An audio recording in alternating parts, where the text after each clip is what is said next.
And under the cover of darkness, the army ants move, doing what they do best, raiding, pillaging, destroying all that is in their way. Well, hello there all you absolutely magnificent people, and welcome back to another episode of An Ecologist Plays, where we talk about nature while playing games. My name is Will, and we are playing Empires of the Undergrowth, and we are going to be playing that ant species you guys requested in the comments of the previous video, and that is the army ant. So, let us jump right into another custom game. Again, free play. This time we are heading to the rainforest. We're going to be playing on Embankment. Again playing as a custom colony, and again choosing the little ant species as our worker. Our queen again has Royal Decree and Second Wind, but the workers this time around, again aggressive brood. This time around we're going for defensive. Last time we chose Nimble, but yeah, although that is great, that gives you a 60% chance to have no damage done to the worker while it is actually not in combat. This defensive looks quite good as well, so let's give that a try. And in terms of our army, we've got the little black ant soldiers as our normal minor workers in essence. We've got the army ant media over here as some of the bigger soldiers, like we had with the driver ants as well. And then we have the major soldiers as, of course, our majors. Now, I feel like we should have leafcutters, so one taunt, one stun. And you know what? I also think we should have a generic ant, just, to represent some other ant species we've got in the area. And let's go for black ant for that. Even though these Formica ants, these black ants, do not occur in the Amazon rainforest, they are going to be a proxy, a replacement, a substitute for a species that does occur in that rainforest area over there. So that's what we're going to make it. We are again going to put Fog of War on. And you know what? We're going to have periodic flood. This river is occasionally going to flood, so we have a bit of a disturbance in the system. We are again, like we did with the driver ants, going to disable upkeep. We want to potentially create massive armies. Whether we are, it's going to be a different matter altogether. The rest of the things, I think we are going to keep relatively, we're going to keep that all the same. Now, before we start, just a quick disclaimer. Army ants are not herbivorous. They technically only eat animals. But I highly doubt we are going to find enough small little pieces of food to actually sustain our army. We are going to, at least starting out, we are going to go for seeds, just to get it started up. Those could represent some of these smaller insects you would easily get, or maybe some animal insect carcasses. Yes, there are going to be some insect carcasses also popping up, but that's only later on. If we want to stand a chance to even survive, we are going to at least initially feed on some small seeds as well. Also, in terms of aphids, the army ants do not drink honeydew, so occasionally we are going to form a little raiding party and then go and raid the aphids technically. So that's just a disclaimer regarding all of that. But that out of the way, let's actually jump right in, shall we? Alright, and there we go. We immediately have some food we can actually dig out. We're just going to dig a tunnel right down to the bottom here as well. Now, one way in which the driver ants and the army ants actually differ is that army ants are much more nomadic than the driver ants actually are. With the driver ants, we have them forming a temporary nest. With the army ants, well, they form a bivouac, which is a living mass of ants. They form a nest with their bodies, usually at the base of a tree. And they don't form an underground nest. They form a temporary nest with their bodies rather than an actual nest. Now, driver ants, like we had in the previous mission, they will have an underground nest, but it is a temporary nest. After a while, they will move on as well. So both these species, though, are very nomadic. Now, we're just going to start out by actually getting some workers. Yeah, I think that will just be enough. We've got just enough food for that. Now, we don't have any other food we can actually dig out here that is acceptable to us or easy to get. I mean, there are 3 things there. I don't know, those could be velvet worms. We've got one thing there. If that's a velvet worm, we are screwed with our few little workers. So we are going to go outside. Let's quickly have a look here. There, we've got some things. Ooh, there's a dead whip spider right there. So if there aren't any other ants at this, now there is. Oh, there's a vigorous fire ant. There are 2 fire ants here. We may be able to beat them. Yeah, there we go. Okay. Yes. Grab the food, my pretties. So we are opportunistic in this case. Now, I'm not sure whether army ants actually will scavenge at all, given the chance. I think they really would just They prefer going for live prey. But it also has to do with how the colony actually works. So the way a colony usually would start, at least, with these army ants, is like with the driver ants. You would actually have, and I think we've run out of food. Yeah. Oh, I think we are basically screwed here. We have very few workers. I mean, again, not going to actually collect aphids. Oh, thankfully we've got a few workers again. Here we go. Here are aphids that we technically are going to be feeding on now. We're going to kill these aphids. Okay, even though that technically is honeydew. Let's just see if we can just go back into our home. There you go. That both trapjaw ants leave us alone. Okay, so we raided those aphids over there. We didn't drink the honeydew. That's not what we were after. Anyway, the way the colony would start, like with the driver ants, is a new queen would actually bud off from the old colony and actually start with a whole bunch of workers. We technically wouldn't start with almost no workers. We would actually technically have started with a hell of a lot of workers to actually get this army going. Because there's no way a small group of 5 ants can actually grow, easily at least, to become such a force of nature. Now, tying in with that, the army ants will usually have a colony size of between 100,000 and 600,000 adults. So that's, quite a lot, but we don't have as many ants here as we would have in the, and let's just go eat this whip spider again, as we would have with the driver ants, which form bigger colonies than these guys do. Well, these ladies do, actually. Alright, we are under attack by trapjaw ants and fire ants. But we at least have some media workers present now. And you're not the guys working for the newspaper, instead we've got medium-sized ones working here. And that colony size is actually very, very important. Because if the colony were to be too big, there wouldn't be enough insects in the rainforest to actually support such a massive colony. So 600,000 is pretty much the maximum the colony can reach. And when the colony actually reaches that size, one of the daughters will split off from her mother and take, let's say about half the workers with her. The mother carries on with the remaining workers. So they would just easily split up like that. Oh, okay, our food stores again are full. Which means we can make more media workers. Yeah. Right, this dead whoop spider here really is manna from heaven here at the moment. Because it allows us to actually get quite a lot of food for relatively little effort. And this is technically what would happen. If you were an army ant colony and you managed to kill something big like this, yeah, you'd be dismembering it actually while your colony is moving, while your column is on the march. You would be dismembering it and bringing it back to the colony. This would have fed quite a lot of individuals, definitely. Now just looking at it again, I mean, typical arachnid, we've got 8 legs, 4 pairs here, including this set of very, very antenna-like legs over here in front as well. And then of course we've got the pedipalps, which in scorpions are shaped to be the pincers. In essence, these guys are also raptorial. They're also grasping these pedipalps. It's part of the mouth actually that forms these weird things in front here. Really, really quite awesome to see. And of course, as with all the arachnids, 2 large body segments, the cephalothorax, the head and thorax together, and then the abdomen at the back here, and all the legs here coming from the cephalothorax, from the head and thorax section in the front here.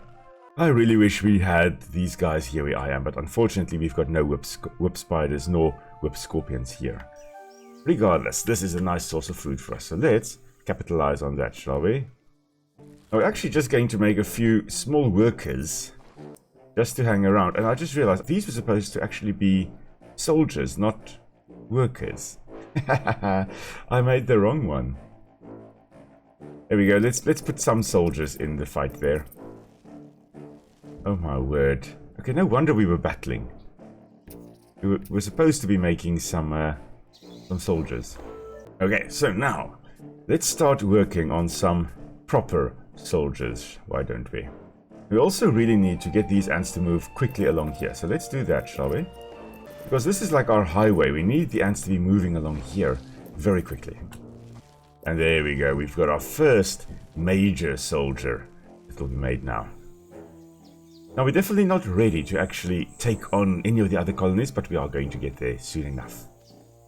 Of course, we've got fire ants running around here as well. I believe they are indigenous to the area where we've got these Eceton army ants. So yeah, there's more than just one species. Oh, there we go. Our raiding is done. We no longer have the whip spider up the top there. Let's do a quick raid against the aphids over here. I say raids. I use raids very loosely here. And then what we are going to go do is actually go underground and fight some things in the nest area that we're going to go clear that.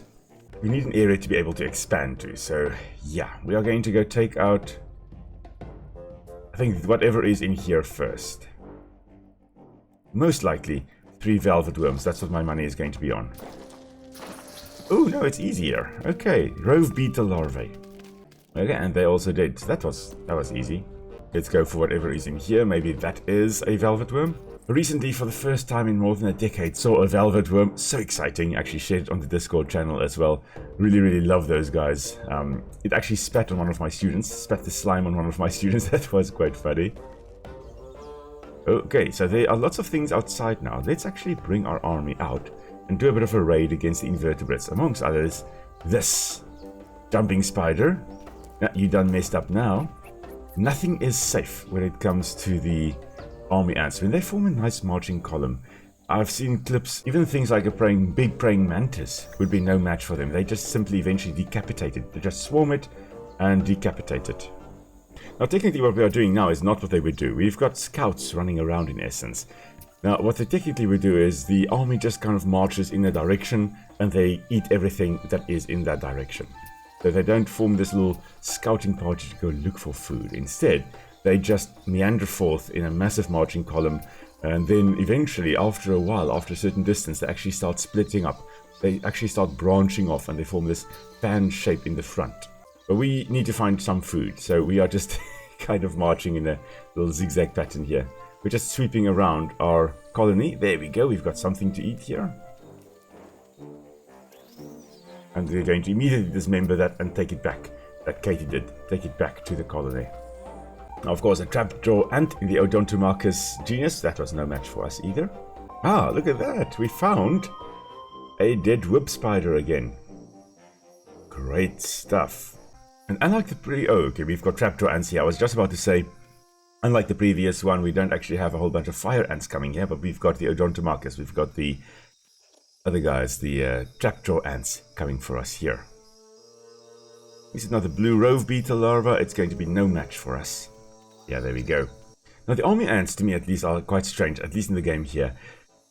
It's one of those ant species that do better the more organisms there are running around here. So at higher difficulties, I think it may actually be initially very difficult to start out. But then once you've got like hordes of animals wandering around outside here, it's actually much easier because you technically have this hell of a lot of food running around, which suits the army ant method of doing things very well. Let's get some more mages and let's also get some more media. But we also need to form the body of our army, and those would be, well, in this game here, the little black ant soldiers. They basically are the right size to be the miners, the minor workers of the army ants, because army ants actually have got 4 different castes of workers, so 4 different sizes and shapes. And those are represented by the little workers we've got in the nest here, our little soldiers we've got, and then of course our media and our mages. Each one fulfilling a different role. Technically, the mages would not really be involved necessarily in carving up everything. They would be more there for protection, to protect the whole marching column against predators. But in this case, they are carving it up and they are doing their thing as well. Now, let's just raid the aphids once more. Oh, look at that. We've got a nice green rove beetle over there. Of course, the rove beetles, they're spraying a defensive chemical, trying to get us to leave it alone. It didn't work. We're still attacking it. It is actually putting up quite a big fight. I mean, this thing has apparently quite a nice health pool, it seems. But eventually we will swarm it. Got 400 health, whereas our mages have 90 health. So yeah, it's actually quite a strong opponent here. But it's going to give us a nice 46 food as well. Everything eventually falls before the army ants. And now we are making a lot of little soldiers, the backbone of our colony. Not the big fighters though, but the smaller individuals that are going to just be swarming everyone. We actually need them in our marching column as well. So off you go, little ones. There they go. They're not much bigger. I mean, there goes a bunch. They're not much bigger than our little workers that we've got in the nest here, but they are going to be forming the main force that is carrying everything around. Let's just check our old stomping grounds, whether there's anything dead up here again. Don't think so. There's a little harvestman. Now, I also saw a harvestman recently for the first time in quite a while. I did a survey of invertebrates to some extent with my students in my first year students, and well, a few of us got the harvestman. Quite cool to find. There we go, carrying back to the nest. There's quite a big battle for a very, very small bunch of food. Okay, so what we're going to do now is we're just going to move in that direction. We're technically going to do what army ants do. Just move. Oh, look at that. That is awesome to see. And under the cover of darkness, the army ants move. Doing what they do best. Raiding, pillaging, destroying all that is in their way. Man, this is cool. Love it. Okay, what we have found is a little funnel web spider. Tegestria florentina, not found in the New World. I believe it is only found in Europe. However, it is technically a proxy for all of these funnel web type spiders. So just because it doesn't occur within the rainforest doesn't mean that there isn't an analogous species or a species that does the same thing in the actual rainforest of South America. We're just going to come over here and look and see what's happening here by the little here by the black ants, I think we have, or are these leaf cutters? I don't see any cut leaves on the plants here, so I'm assuming these are the little black ants. These are the dusky ants. No, these may actually be leaf cutters. Yeah, indeed, these are leaf cutters. We're just going to, poke them a bit. Just for fun. And then raid the aphids that are over here. Now, we most likely will have them coming back and attacking us in a moment now. But you know what, that's the whole point. That makes it fun. We are going to need a whole bunch more soldiers if we are going to defeat everything coming our way soon. So let's do that, shall we? Oof, look at that rove beetle being swarmed. Yeah, it stands no chance against all of us. Well, it's doing quite well. I mean, it's holding out. Not sure whether he's holding out for a hero or what he's holding out for. He's holding out for something. And now he'll be dead in a moment. There we go. Come on, drop dead. And there we go. It's dead. Let's see what we can find on the other side of the river there. Maybe there's a whoops spider we can also eat. Maybe we can go poke the bear there. Let's see what we find on that side, shall we? So this really would be what army ants would do. They would just walk in the direction and kill everything they find in the way there. Oh, there we go. There we go. There's a whole marching column of... Are you guys going to war? You're going to war, aren't you? Whole marching column of leafcutter ants. So we've got leafcutter ants here, leafcutter ants there. Okay, we've got a rove beetle, blue rove beetle there. Now, since these guys are leafcutters, they may be some food for us in this general area. Something like a dead whip spider. But it's definitely going to be a dead funnel web spider. There we go, it is dead. Because remember, the leafcutters are not eating animals. They're just harvesting leaves and bringing it back to their nest to then feed the fungus colony that they are growing in their nest. So, no competition between us and the leafcutters. But there is predation between us and the leafcutters. That there definitely is. Because the army ants will raid leafcutter nests. Okay, we've got a rove beetle over here. Let's just get all our ants to come closer to this side. Get rid of it. This year I have seen, so many rove beetles. Or last year actually, end of last year. It was so awesome. All in our compost heap. So many rove beetles found. It's the first time I've properly looked at rove beetles. I wouldn't actually have recognized it as a beetle. I mean, this doesn't look like a beetle. This is a soft-bodied stuffed thingy. I'm used to beetles having like a hard exoskeleton, a hard shell, a hard carapace. And these ones have got they're quite squishy. They kind of look more like cockroaches than beetles. But anyway, but thanks to Empires of the Undergrowth, well, I am now able to recognize rove beetles when I see them. Which is great. Ooh, there was a baby. There's a nymph of the whip spider. Okay, we're just technically raiding these aphids once more. Ooh, look, there's a dead whip spider right there. But you can actually come for that. Let's increase the size of our normal marching column here. Of our main marching column. Again, we're not putting them in different groups like we did with driver ants. We're not putting them in different groups because we want them to take a long time to respond. We want them to form these big columns that can actually go out and harvest a bunch of stuff. A bunch of food. Oh, there we go. Nice big katydid. But the spine's there, of course, a way to defend it against predators, not enough to defend it against a whole swarm of army ants. We technically just were biting in between the joints wherever it was vulnerable. We were dissecting it. There goes a little baby whip spider as well. Quite cute when they're small like that as well. They're not as intimidating when there are little babies scuttling around like that. Notice the long antennae-form front legs that they are using to feel around, to feel whether there's any prey or danger around them. They're the only arachnids I know of that have these very, very long antennae-form legs. Okay, wow, we've almost completely removed this whip spider from existence. Now, what we need to do now is actually clear this area so that we can expand this nest chamber of ours. And once we have done that, what we can also then do is to actually start upgrading some of our ants, make them nice and strong. But we need a lot of these media. We have got a lot of mages. We've got fewer media than mages. Can you believe that? That is weird. Shouldn't be that way. We need a lot of miners, quite a few media, and then fewer mages. There we go, there's a velvet worm. So this species here characterized by that ring there by the head. Now a lot of velvet worms appear to at least be semi-social and very territorial. They will defend their hiding spots against other against velvet worms that come from other hiding spots. And females in particular seems that they stay in their spot that they are in, their territory, whereas males may be moving to other areas or maybe a little bit more mobile because they need to breed after all. They're surprisingly long-lived, live for about 6 years, and the young ones look like adults. They don't actually look like weird larvae. Like in a lot of species, in a lot of invertebrates, the larvae, like think like caterpillars for example, they don't look at all like a butterfly. But with the velvet worms, well, they look the same as the adults. So that is at least quite cool. Now, of course, capable of spraying a sticky slime. And, well, when the one we saw sprayed the slime on the one student, it actually feels like, it looks like super glue. It sticks the fingers. It really, really is extremely sticky.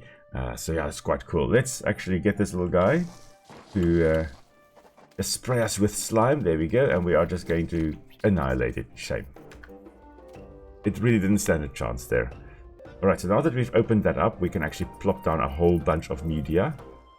Finally start getting more of our main fighters. There we go, nice big chamber of that. I think it's time for our marching column over here to head in this direction again. They're next to the leafcutter ants to our east. And just see what we can grab on the way there. There is another Digestria florentina. I think, yeah, there we go. There is another funnel web spider here. It has to die now. Now, the best defense that an animal has against army ants would actually be to just sit quiet. Because these army ants, like the driver ants, are basically blind. So they respond to movement. And if you are a little insect and you just want to not be eaten by them, best defense is actually, you know, just stay still. And they will walk right past you. But the moment you move, you're screwed. Oh, look at that marching column in the minimap there. That is brilliant. Huh. There's nothing here. Oh, one of the ant colonies have actually been wiped out. I wonder whether it's this one. No, it's not. Well, it could be. We could make it. I think the dusky ants most likely were annihilated. But here we go. Oh, you guys, you are in for a catastrophe now. Now, our food stores are actually full at the moment. What I'm going to do is we're going to have our column marching over here. Let's just have them no longer collecting food. Already some of them are in here. Oh, we may be able to actually wipe them out with our army. They are not... there are a few. There are a few ants here, but not as many as I had expected. Look at these. Our army ant mages really just already annihilating. Oh, look, we've got the yellow ants also coming in, the yellow leafcutters. So yes, the two leafcutter ant colonies, they are still alive. And the yellow ants and the blue ants are kind of at war with one another. I think the yellow ants most likely are strongest. I think we'll be annihilating the blue ants, the blue leafcutters in a moment. A lot of the Dorillinae, the family, the subfamily to which the army ants belong, they actually feed on ants, some of them exclusively on other ants. So like the slave maker ants would actually be raiding other colonies, but to actually take the babies home, these guys... There we go, okay, that's done. These guys will actually go and eat the babies that they get. Now what we do need to do now is actually, let's upgrade some of our big majors. Let's make them nice and strong. And we'll make that they can collect food again. Take a whole bunch of baby ants back, ant larvae. Let's take them back to the colony, shall we? This was a very, very successful raid, I say. Of course, here's the leafcutter waste area. And then the fungus area, I think there's the food area there where they stored the leaves. And where was the food chamber? The fungus chamber. I'm not actually sure where that was. I kind of missed it. I didn't look where it was when we came in here. Oh, there we go. Okay, so we've got the yellow leafcutters also now starting to attack us, now that we are the last remaining colony. Oh, look, a little baby mantis. You see, this is going to die in a moment. Yeah, there we go. It is dead. Okay, so now that we and the yellow leafcutter ants are the only ones around, of course, now they're going to start attacking us. And this means we are going to war. The army ants are going to war. Who would have thought it? But you know what? When the army ants go to war, nothing will stand in our way. Now, the best defense, as I've mentioned, for most animals would actually be to sit still. With these army ants now coming for the nest of the leafcutter ants, some leafcutter ant species are able to resist them. They're strong enough, they're big enough, they can actually resist them, and actually drive them off, like we had with the one leafcutter mission. But other species decide, screw that, we're not going to fight them, they are too big, there are too many of them.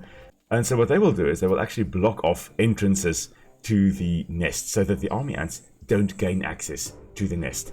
Even species like wasp, there are honey wasps and things like that will be totally annihilated. Their nest will be raided like there's nothing left. They go in, they grab all the babies they can get, and they eat them. They are screwed. The moment the army ants actually come into the colony, there's nothing they can do about that. But here we go. Technically, we could have sent a bunch of army ants workers to the black ant nest, and they could have gone and taken some of the babies there. But you know what? It's not necessary. Our food stores are full. We're just keeping we're keeping a lot of food in reserve just in case something goes wrong, because look at that. This is quite a big bunch of soldiers. They're not as strong as I expected. I mean, we've got a massive army coming through here, so I don't know what I expected. But yeah, I think we should be able... Look, there are lots and lots of them. So I'm glad we've got a lot of food in reserve. I mean, that is already becoming depleted, but there we go. It's picking up again. But look at our army coming along here, just doing their thing.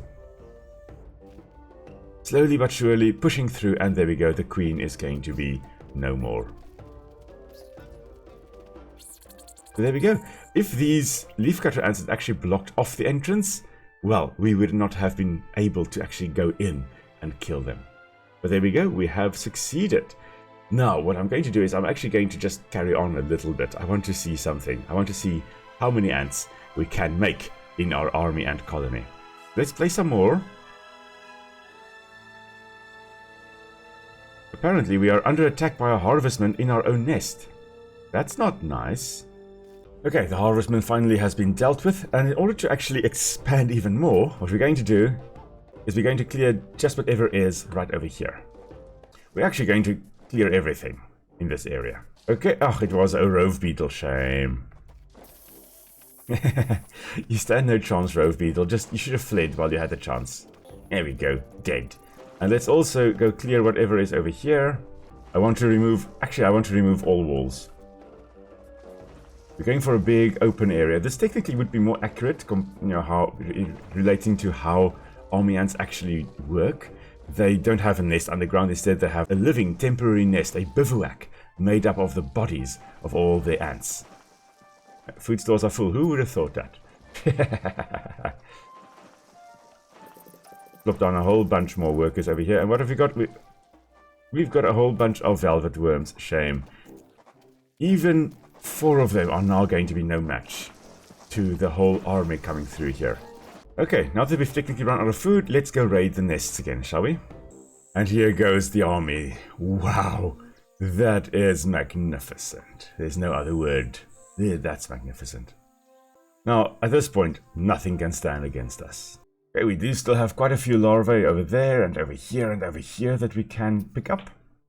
And then we're going to go pop over to that black ant colony or the dusky ant colony that's right over there. And we'll probably get a lot of food again. Okay, rove beetle deciding it wants to fight us. Come at us, bro. And a little harvestman. Oh, 2 harvestmen. Big harvestmen as well. Hey, cool, but they're no match for us. Oh, another big harvestman. Now, of course, harvestmen very often being able to detach their legs to try and escape. There we go, that one did just do that. Autotomy, that is called.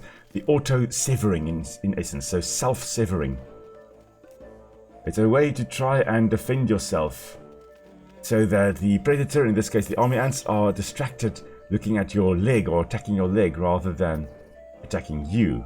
Of course, it only works up to a point.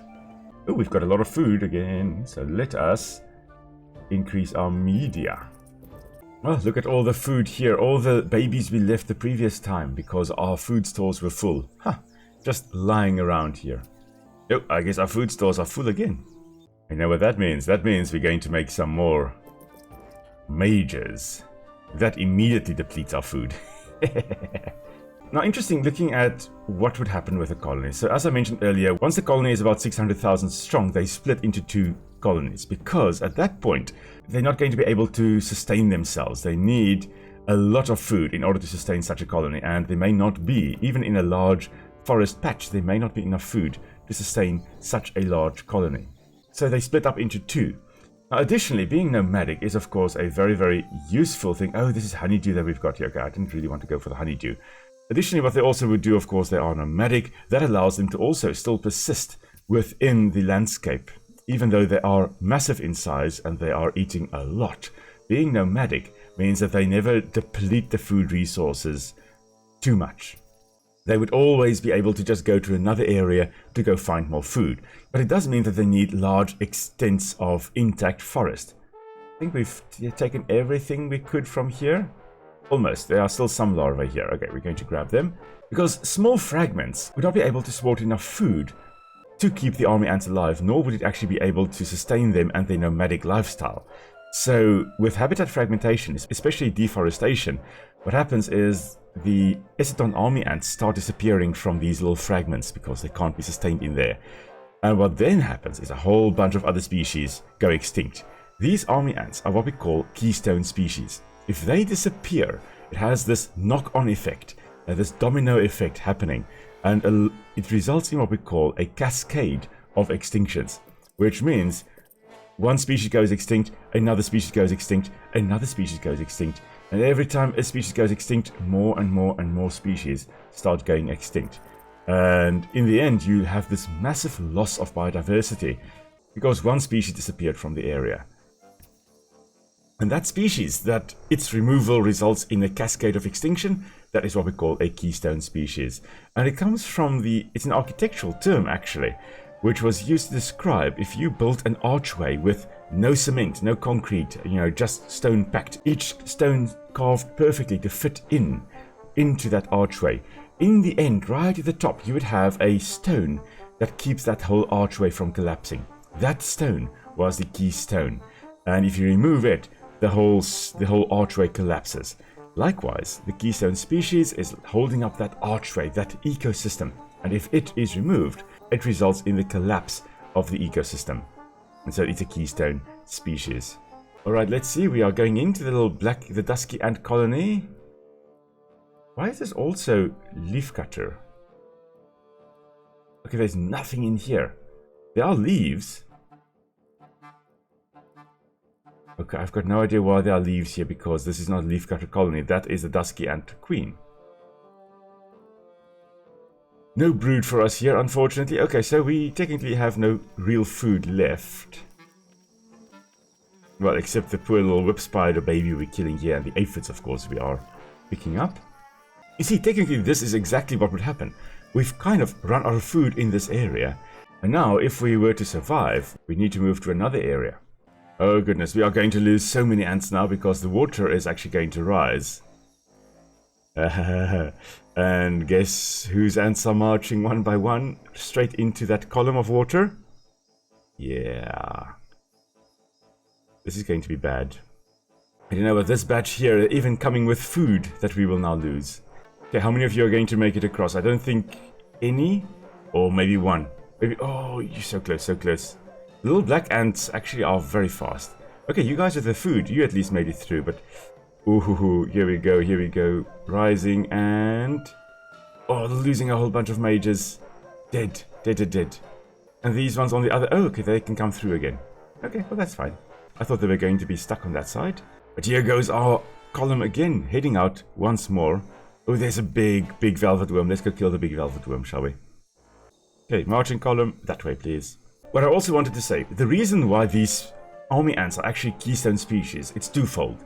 There are many species that rely on the army ants for food. Antbirds, for example, there are many species that follow army ants, their marching column, and they eat any invertebrates that are trying to flee from this marching column. But additionally, these ants also prevent any one species or any group of species of invertebrates from dominating the ecosystem. They basically knock back the dominant species, allowing even some of the species that aren't as good competitors, they allow them to persist in the ecosystem, which I think is marvelous. So the moment you remove these army ants, some species are going to just do better than the others. They're potentially going to outcompete the other species. And then those species go extinct. And that then leads to that cascade of extinctions that I talked about. Oh man, we've got a massive marching column. I just realized we've got like 200 and something soldiers. This is awesome. So they take a very long time to actually respond. I mean, some were still over here, still are over here. Some are heading over here now, or they're almost done here. And now they're heading over here. Yeah, it takes a long time for our army ants to respond to the army commands. Oh, another velvet worm, almost dead though. It was spraying some slime there to try and trap us. Didn't work. Now, while these ants are marching back though, the phase that we currently were in with our army ants is a stationary phase, and it lasts only about 3 weeks.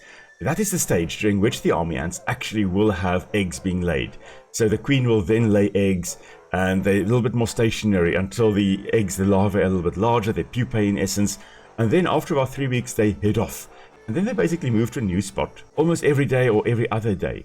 So now, our ants have been stationary, our queen has been laying eggs. Now, it is time for them to go find a new area for the bivouac to establish, to plop down. So, here we go. The army ants are marching to go find a new nest. And that is where we're going to be ending our episode today.